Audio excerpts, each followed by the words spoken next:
hangganan ng 3 taon. 250 million na po ang nailabas ninyo. May bala pa ho ba kayo? Meron akong titulo, nagkakahalagang 700 million.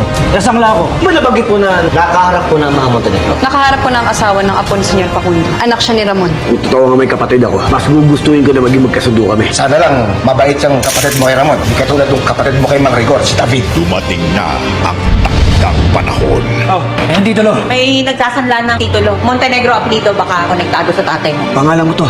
Ha? Totoong pangalan ko nakalagay dito. Pero Montenegro, nasa ng taon to? Ito! Di ba si David yan? Yayanig na ang pinakamalaking tapatan. Juan, laban sa tunay na tanggol. Tanggol. Wala pa lang ng bata tayo. Sobrang na pagmamaltratong ginawa mo sa akin. Hinakaw mo pa ang pangalan ko't pagkatao. Ikaw ang sinasabi mo. Papatayin kita! Mag-ama, laban sa mag-ama.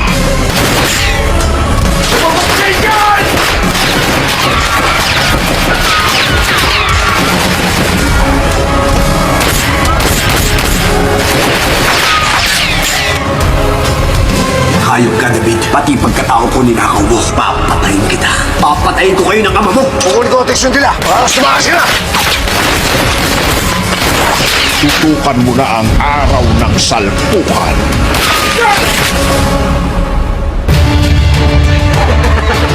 Tama! Sige! Patayin mo ako! Pero di mo pa rin mga bagong katotohanan! Manaloko ka! Ng isang katulad ko! Hindi isang katulad mo ang sisira sa pangalan ng mga Montenegro. Tama na, David! Tumalo sa bintana! Nahabol mga lalaking papatay sa kanila!